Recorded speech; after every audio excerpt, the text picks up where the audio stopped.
હવે આપણે જોઈએ ચતુષ્કોણ વિશે. તો ચતુષ્કોણ વિશે તો આપણે થોડા ખ્યાલ છે કે ચતુષ્કોણ એટલે કે જે ચાર બાજુ, જેવી રીતે ત્રિકોણમાં 3 બાજુ હોય એવી રીતે ચતુષ્કોણમાં 4 બાજુ હોય તો એને ચતુષ્કોણ કહેવાય. હવે ચતુષ્કોણ ગમે તેવું હોઈ શકે, આમ પણ હોઈ શકે, આમ પણ હોઈ શકે, આમ પણ હોઈ શકે, બરાબર. પછી આમ પણ હોઈ શકે, પછી આવો હોઈ શકે, પછી આવો પણ હોઈ શકે. આ પણ 4 બાજુ થઈ, 1 2 3 અને 4, બરાબર. તો બધા ચતુષ્કોણના પ્રકાર છે. તો આપણે જોઈએ એમના વિશે. તો ચતુષ્કોણના 5 પ્રકારો વિશે જોવાનું છે. આપણે જોયું કે હમણાં બતાવ્યું એ પ્રમાણે અલગ અલગ પ્રકારના ચતુષ્કોણ હોઈ શકે. તો જોઈએ 5 પ્રકારો છે. તો મેં આ રીતે બનાવી દઉં એટલે સરળતાથી ખ્યાલ આવી જશે કે ચતુષ્કોણના 5 પ્રકારો. અહીંયા એક લખીશ, પછી બીજાને મેં અહીંયા લખીશ, ત્રીજાને મેં અહીંયા લખીશ, ત્રીજાનું નામ, ચોથાનું નામ અહીંયા લખીશ, પાંચમાનું નામ અહીંયા લખીશ. ઉદાહરણ હટાવી દઉં, બરાબર. તો સૌ પ્રથમ આવે છે ચોરસ.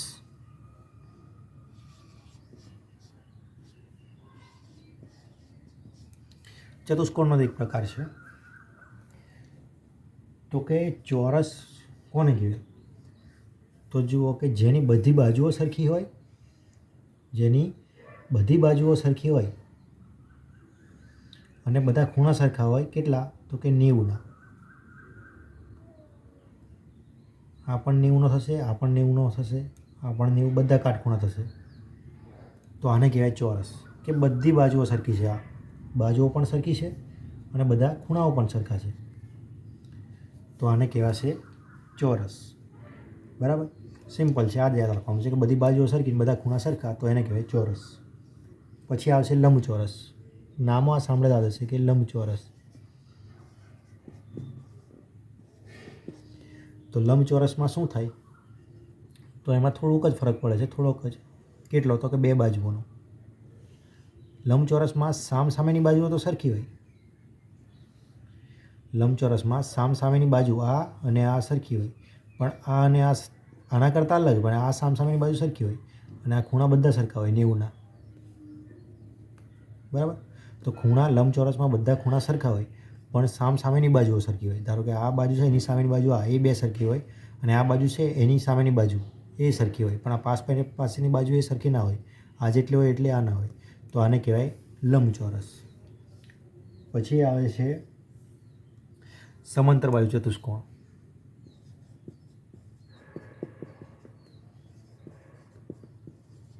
સમાંતર બાજુ ચતુષ્કોણ, બરાબર. લખી દઉં ચતુષ્કોણ, કેમ કે આમાં ઉપયોગ થતો નથી આ શબ્દનો. ચોરસ ચતુષ્કોણ એવું નથી બોલાતું, ચોરસ જ આને કહેવાય. લંબચોરસ ને લંબચોરસ જ કહેવાય, પણ જ્યારે સમાંતર બાજુ ચતુષ્કોણની વાત આવે તો એનું આખું નામ છે આ, કે સમાંતર બાજુ ચતુષ્કોણ. એટલે લખી દઉં છું, બરાબર. તો એમાં શું થશે? તો કે એમાં સામસામેની બાજુઓ સમાંતર હોય. કઈ રીતે? તો કે આમ હોય તો બીજી આમ હશે,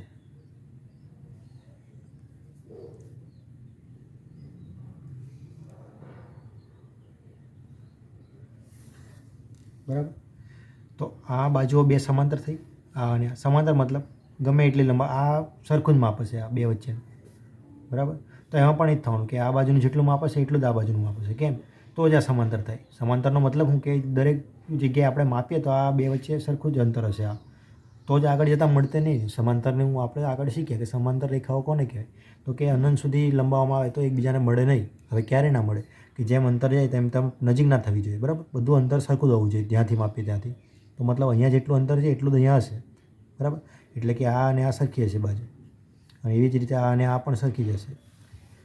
તો આને કહેવાય સમાંતર બાજુ ચતુષ્કોણ. પછી આવે છે સમબાજુ ચતુષ્કોણ.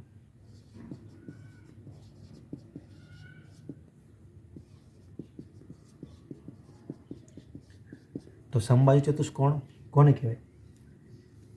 તો કે જેની બધી બાજુઓ સરખી હોય.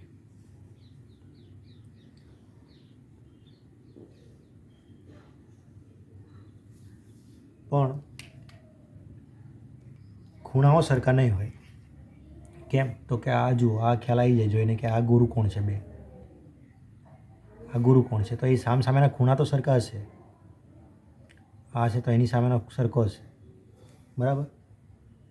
તો બાજુઓ સરખી અને સામેના ખૂણા સરખા, તો એ જે છે એ છે સમબાજુ ચતુષ્કોણ. પછી આવશે સમલંબ ચતુષ્કોણ.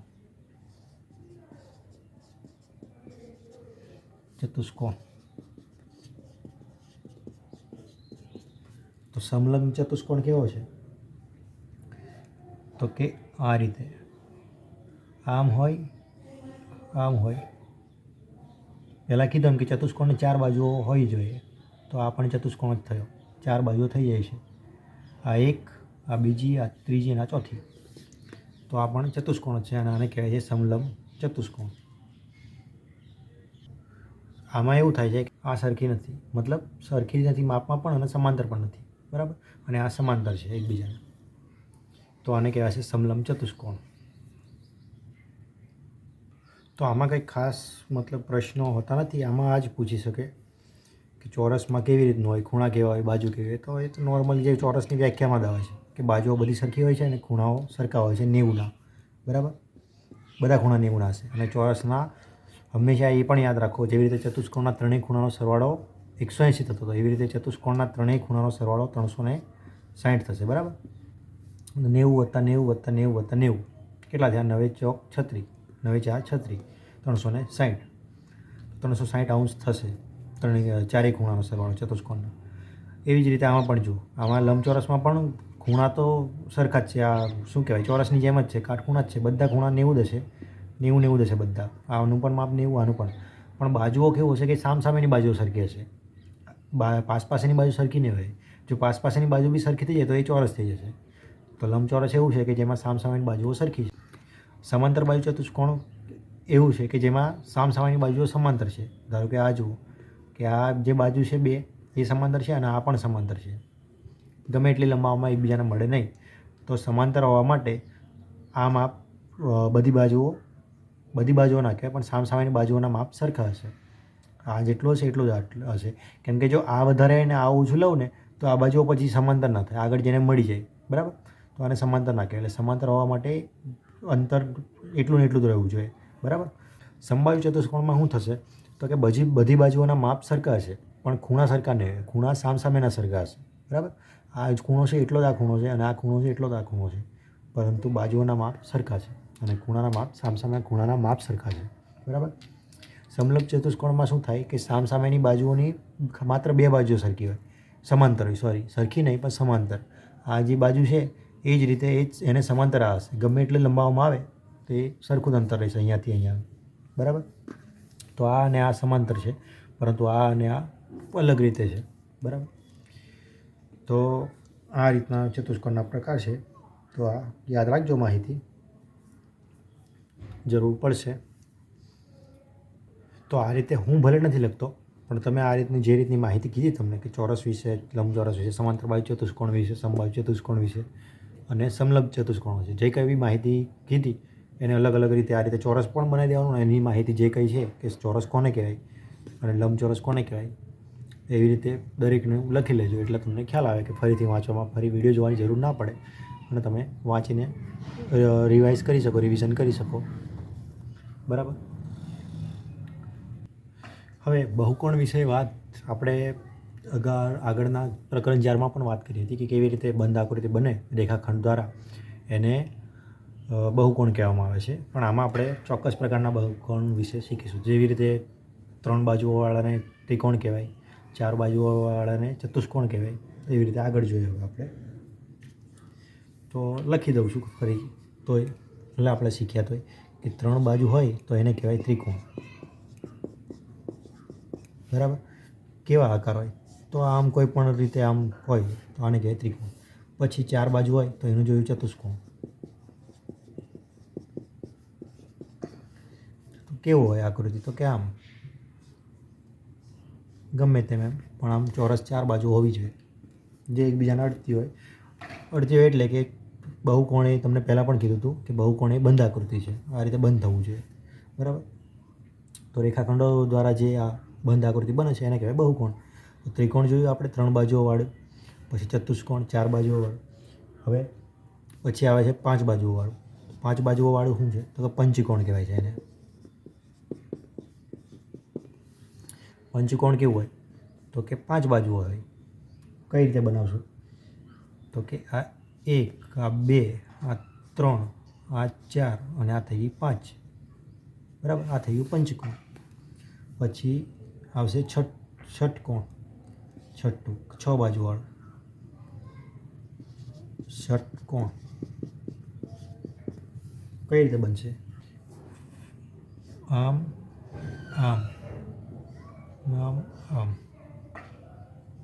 આમ ને આમ. તો આ થઈ ગયું ષટકોણ, બરાબર. પછી 8મું છે અષ્ટકોણ.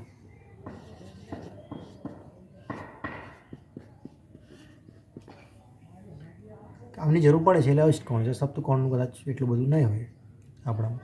તો આપણે અષ્ટકોણ વિશે જોઈ લઈએ. તો કે 8 બાજુ હોય. કઈ રીતે? તો કે 1, 2, 3, 4 એટલે આ બાજુ આવશે 5, 6, 7 અને 8. થઈ ગઈ 1, 2, 3, 4, 5, 6, 7 ને 8, બરાબર. તો આ થઈ ગયો અષ્ટકોણ. તો આ બધું આ બહુકોણો કહેવાય.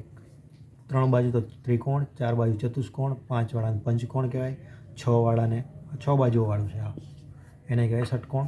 અહીંયા ઉદાહરણ આપ્યું છે. અને અષ્ટકોણ 8 બાજુવાળું. તો આ છે ત્રિકોણ 3 બાજુ, ચતુષ્કોણ 4 બાજુ, પંચકોણ 5 બાજુ, ષટકોણ 6 અને આ 8 અષ્ટકોણ. તો આની બહુકોણની ઉપયોગિતા છે એટલા માટે આપણે આ બધું શીખવાનું હોય છે. આ શરૂઆત છે એટલે તમને માત્ર જાણકારી આપી છે કે ત્રિકોણ કોને કહેવાય, ચતુષ્કોણ ને પંચકોણ, ષટકોણ ગમે તે હોય એ બધાને શું કહેવાય અને કયા આકારોને કહેવાય એ થોડી માહિતી આપી મેં શરૂઆતમાં. એમ આગળ જતાં જઈએ તેમ તેમ આના વિશે વધારે ભણવાનું આવે. જ્યારે તમને ખ્યાલ નહીં હોય પણ ભણશો કદાચ એન્જિનિયરિંગમાં વધારે એવું આગળ તો ખ્યાલ આવશે કે ત્રિકોણ છે ને, ત્રિકોણ આકાર બ્રિજ બનાવવામાં અમુક જગ્યાએ ઉપયોગ થાય. આ આકાર બનાવવા માટે એના ઉપર પછી બ્રિજ બનાવવામાં આવે આ રીતે. કારણ કે આ ત્રિકોણ આકાર છે ને એ બહુ મજબૂત ગણવામાં આવે છે.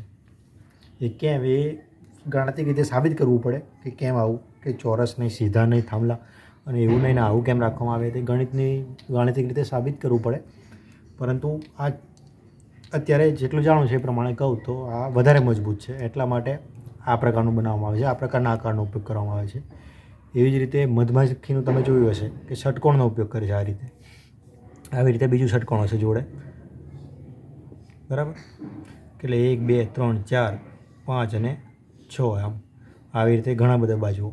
1, 2, 3, 4, 1, 2, 3, 4, આ 5 થયું ને આ 6.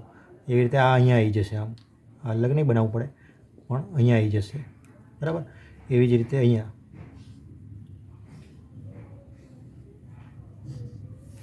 આવી રીતે મધપૂડો આ રીતે હોય છે ને.